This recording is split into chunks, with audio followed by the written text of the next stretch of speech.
Besar anugerah-Mu, berlimpah kasih-Mu.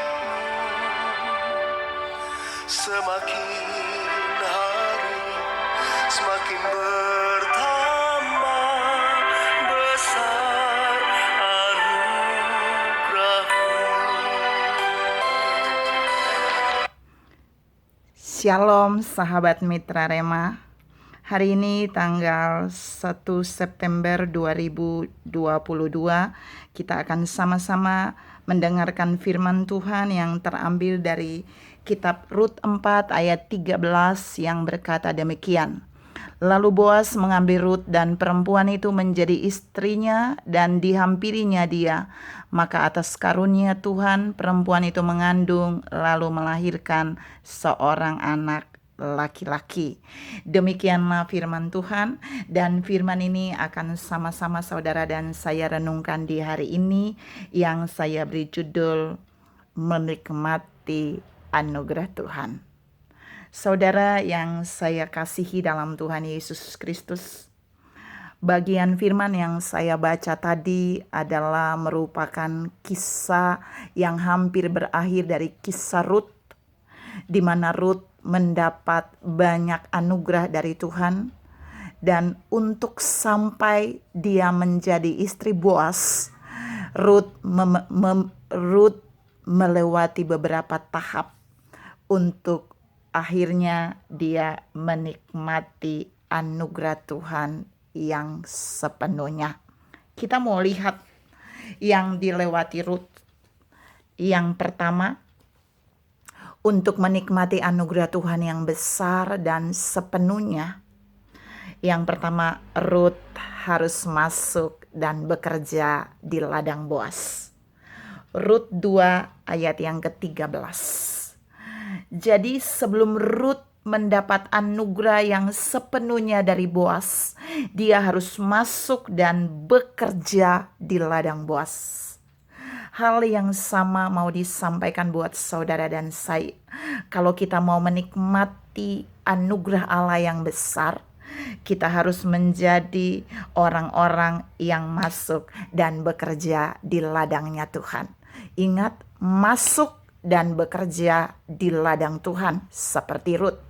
Yang kedua, Rut bukan saja masuk dan bekerja di ladang Boas, tapi yang kedua, pekerjaan dan pengabdian yang Rut kerjakan itu menarik perhatian Boas. Saya ulangi, pekerjaan yang Rut kerjakan di ladang Boas itu menarik perhatian Boas. Menariknya kenapa? Karena Alkitab berkata Rut sangat rajin, dari pagi sampai sore tangannya tidak berhenti bekerja. Bagian yang kedua ini mau membawa saudara dan saya juga mempraktekkan. Kita jangan hanya masuk dan bekerja di ladang Tuhan, tapi kita harus membuat pekerjaan dan pelayanan kita di ladang Tuhan itu menarik perhatian Tuhan. Itu menarik perhatian Tuhan. Pertanyaannya hari ini, apakah saudara dan saya yang sudah masuk dan bekerja di ladang Tuhan bertahun-tahun, apakah benar-benar pekerjaan dan pelayanan kita menarik perhatian Tuhan? Atau sebaliknya, sama sekali tidak menarik perhatian Tuhan? Yang ketiga, ketika pekerjaan Rut menarik perhatian Boas, yang ketiga, saya balik dulu di poin 2, pekerjaan Rut itu menarik perhatian Boas di Rut 3 ayat yang ke-8. Poin yang ketiga, ketika pekerjaan Rut itu menarik perhatian Boas, poin yang ketiga, maka Boas sang pemilik ladang itu akan membuat satu cara di mana dia akan sengaja meninggalkan berkat untuk dinikmati oleh Rut di ladangnya. Saya ulangi, Boas meninggalkan berkat yang sengaja ditinggalkan untuk Rut nikmati di ladang itu, yaitu jelai, air minum, dan roti. Itu bisa kita lihat dalam Rut 2 ayat 8, 9, 16, 14. Jadi Tuhan mau katakan di poin yang ketiga ini buat saudara dan saya. Jika pekerjaan dan pelayanan kita di ladang Tuhan benar-benar menarik perhatian Tuhan, maka poin 3 akan kita alami seperti Rut. Kita akan menikmati banyak anugerah dan berkat-Nya yang sengaja Allah tinggalkan di ladang Tuhan bagi saudara dan saya. Karena itu kita tidak perlu heran ketika ada banyak hamba Tuhan, ketika ada banyak pelayan Tuhan, ketika ada banyak anak Tuhan yang terjun masuk dan bekerja di ladang Tuhan dengan sungguh-sungguh, dengan pengabdian yang baik. Mereka menikmati banyak anugerah Tuhan di dalam ladang-ladang pekerjaan dan pelayanan yang Tuhan tetapkan atasnya, seperti yang dialami oleh Rut. Yang keempat, Rut kemudian ditebus oleh Boas. Boas menebus Rut menjadi miliknya. Artinya Tuhan juga mau bilang buat saudara dan saya, Tuhan tidak puas untuk hanya memberikan anugerah atau berkat yang sengaja ditinggalkan bagi saudara dan saya. Tapi Tuhan rindu, bukan saja rindu, tapi Tuhan sudah menebus saudara dan saya menjadi milik kepunyaannya. Rut ditebus oleh Boas bisa kita lihat di dalam Rut 4 ayat 9 sampai ayat yang ke-10. Saudara yang saya kasihi dalam Tuhan Yesus Kristus, Yesus Kristus juga sudah menebus saudara dan saya menjadi milik kepunyaannya. Apakah saudara dan saya menyadari ini? Ketika Dia menebus kita menjadi milik kepunyaannya, maka kita ada di bawah otoritas berkat-Nya. Seperti Rut ada di bawah otoritas berkat Boas. Saudara yang saya kasihi dalam Tuhan Yesus Kristus, yang dilewati Rut yang kelima, ketika dia ditebus oleh Boas, maka Rut masuk ke dalam rumah atau tempat kediaman Boas. Rut 4 ayat yang ke-11.